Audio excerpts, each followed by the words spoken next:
एक marketing professor की हैसियत से टारगेटिंग का कॉन्सेप्ट मैं जितना भी पढ़ाऊँ और जितना भी समझाऊँ वो कम है।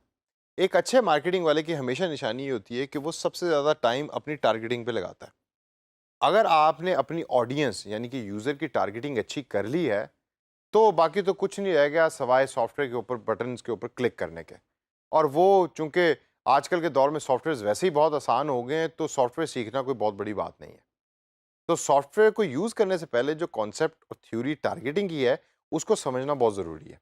अब फेसबुक के अंदर आपने बड़ी डिटेल के अंदर टारगेटिंग की और आई एम श्योर कि अब आप उसके अंदर यूज़ भी कर रहे होंगे टारगेटिंग के कॉन्सेप्ट को और डिफरेंट ऑप्शंस के साथ प्ले अराउंड भी कर रहे होंगे क्योंकि टारगेटिंग का डायरेक्ट जो ताल्लुक है वो आपकी ऐड की परफॉर्मेंस के साथ हो रहा होता है, यानी इश्तिहार की परफॉर्मेंस के साथ। सॉफ्टवेयर को शुरू करने से पहले हम ज़रा थोड़ा-सा देखते हैं कि टारगेटिंग इतनी ज़रूरी है क्यों गूगल पर्सपेक्टिव में। सबसे पहली जो चीज़ और सबसे पहली रीज़न जिसकी वजह से आपको टारगेटिंग को समझने की ज़रूरत है, वो ये है कि ये आपको अलाउ करती है स्पेसिफिक मैसेज देने के लिए। यानी कि आपने एक ऐड बनानी है जो कराची स्पेसिफिक लोगों के लिए है, सिर्फ़ कराची की लोकेशन के लिए है। तो आपको गूगल अलाउ करता है और टारगेटिंग को यूज़ करके आप अपना मैसेज सिर्फ़ कराची के लोगों तक पहुँचा सकते हैं।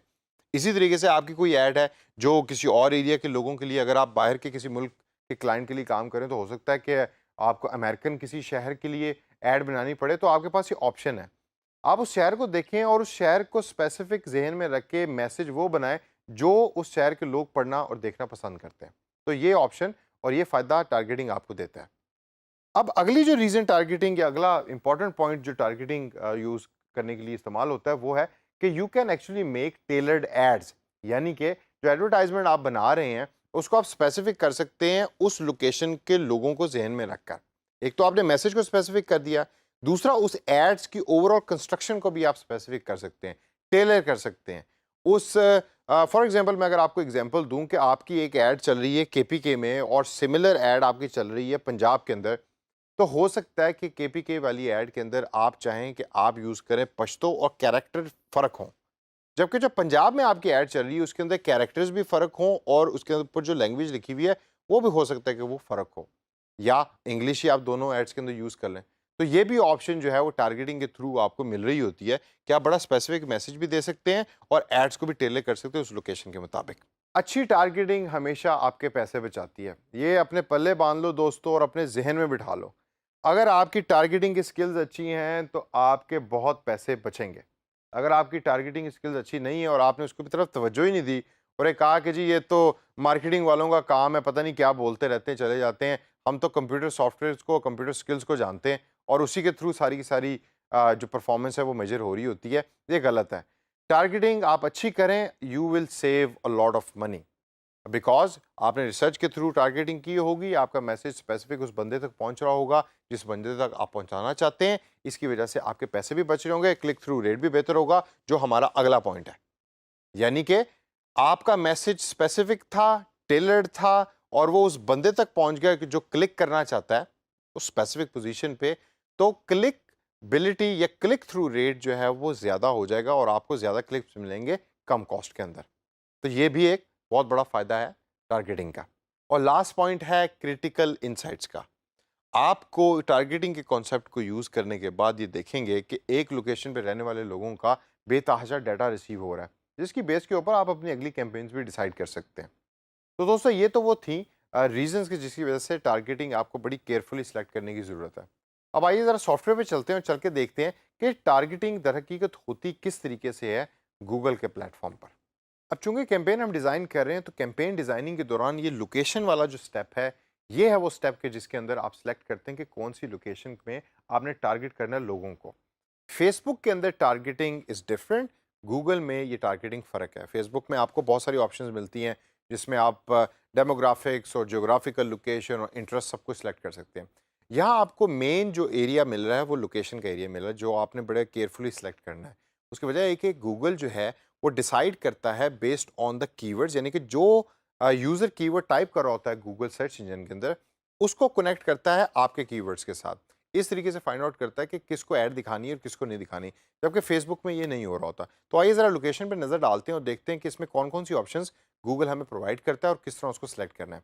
लोकेशन की टैब के अंदर हमारे पास मेन 2 ऑप्शंस टॉप पे दी हुई हैं। पहली ऑप्शन है ऑल कंट्रीज़ एंड टेरिटरीज़, मतलब ये है कि अगर आप ऐसी टेक्स्ट ऐड या सर्च ऐड चलाना चाह रहे हैं कि जिसका टारगेट और उसकी रीच तमाम ममालिक हों, तो you will select this option. मैं आपको ये सजेस्ट कभी भी नहीं करूँगा। आप हमेशा फोकस्ड ऐड बना रहे होते हैं सर्च एड्स जिसका ताल्लुक तमाम मुल्कों से नहीं होता, तो इस वजह से इस ऑप्शन को सिर्फ उस टाइम सेलेक्ट करें जब आपकी ऐड फोकस करती है तमाम ममालिक के ऊपर। दूसरी ऑप्शन है ऑल सिटीज़ या ऑल लोकेशंस इन पाकिस्तान। ये आप सेलेक्ट कर सकते हैं अगर आपकी पाकिस्तान वाइड कैंपेन है। ये ऑप्शन उस टाइम इररिलेवेंट हो जाती है कि अगर आपने सिटी वाइज कैंपेन करना है, जो एक सबसे अच्छा आइडिया है। हमेशा कैंपेन को एरिया वाइज टारगेट करें, एरिया वाइज उसके ऊपर बजट लगाएं। और तीसरी ऑप्शन है कि you can actually enter the different location और उसकी बेस के ऊपर गूगल उसको डिसाइड करेगा। हम इसको एंटर करने के बजाय एडवांस सर्च की ऑप्शन पे क्लिक करेंगे। So click on the advance search option. अब इधर आपको गूगल दो डिफरेंट ऑप्शंस दे रहा है, एक लोकेशन की ऑप्शन दे रहा है और दूसरी आपको रेडियस की ऑप्शन दे रहा है। लोकेशन के ऑप्शन में सबसे पहला बटन जो गूगल आपको प्रोवाइड कर रहा है वो है ऐड मल्टीपल लोकेशंस का। अगर मैं इस पर क्लिक करूं तो यहाँ गूगल मुझसे पूछता है कि क्या मैं एक से ज़्यादा शहर ऐड करना चाहता हूँ या एक से ज़्यादा लोकेशन ऐड करना चाहता हूँ। फॉर एग्जाम्पल मेरी ये जो सर्च ऐड है वो सिर्फ फोकस्ड है लाहौर और गुजरांवाला के लोगों पर। अब सबसे पहले मैं यहाँ लाहौर टाइप करूँगा इस बॉक्स के अंदर और दूसरे नंबर के ऊपर मैं गुजरांवाला टाइप करूँगा और फिर हम देखेंगे वो मैजिक जो गूगल हमें यहाँ भी प्रोवाइड करेगा।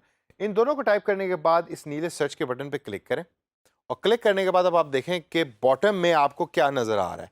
गूगल आपको सजेशन प्रोवाइड कर रहा है कि क्या इन ऑप्शंस में से लाहौर और गुजरांवाला अपीयर होता है आपके सामने जो आप सेलेक्ट करना चाह रहे हैं।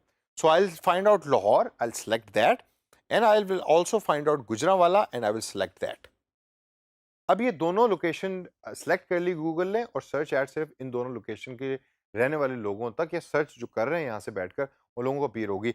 इसका एक और बड़ी जो इंटरेस्टिंग चीज़ है जो मैं अभी आपको दिखाता हूँ और वो आप हमेशा आपने गौर से देखनी है। राइट साइड के ऊपर मैप के ऊपर ये गूगल मैप्स है, उसके ऊपर आपको ओवरऑल एरिया दिखा रहा है कि कहाँ तक के लोगों तक आपकी ऐड की रीच होगी, यानी कि कौन से लोग हैं जो आपकी ऐड को देख सकते हैं। ठीक है, तो ये हो गई अगर आपने मल्टीपल लोकेशन को ऐड करना है। यही सेम आप यूज़ करेंगे स्टेप अगर आपने सिंगल लोकेशन ऐड करनी है, कोई ज़्यादा मुश्किल काम नहीं है। अब लोकेशन से आगे चलते हैं। दूसरी ऑप्शन जो बड़ी इंटरेस्टिंग गूगल हमें प्रोवाइड करता है वो है रेडियस के ऑप्शन। तो जब रेडियस के ऑप्शन पे आप क्लिक करेंगे तो आप देखें कि यहाँ आपसे सबसे पहले गूगल पूछ रहा है कि लोकेशन कौन सी है और उसके आगे 20 माइल्स यानी 20 माइल्स लिखा हुआ है।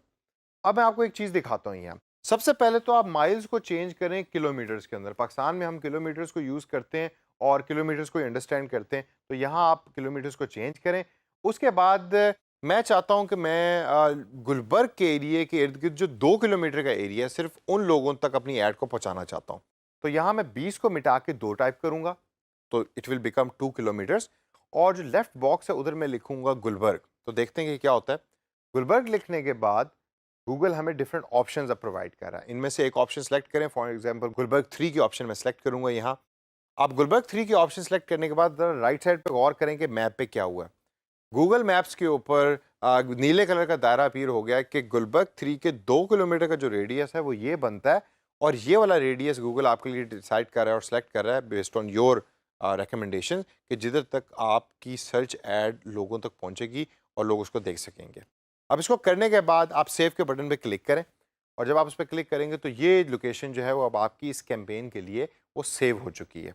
दोस्तों लोकेशन सेट करना और डिसाइड करना बहुत ज़्यादा इंपॉर्टेंट है और हमेशा आपको बड़ा स्पेसिफिक रेडियस वाइज चलना है या सिटी वाइज चलना है, वो आपने खुद देखना है कि किसके अंदर ज़्यादा इफेक्टिवनेस होती है आपकी कैंपेन की। तो दोस्तों इस पर्टिकुलर सेशन के अंदर हमने लोकेशन को सीखा, इसको अप्लाई करें और based on client requirement and your own knowledge इस नॉलेज को अप्लाई करके प्रैक्टिस में कन्वर्ट करें और अपनी कैंपेन को एक अच्छी कैंपेन बनाएं।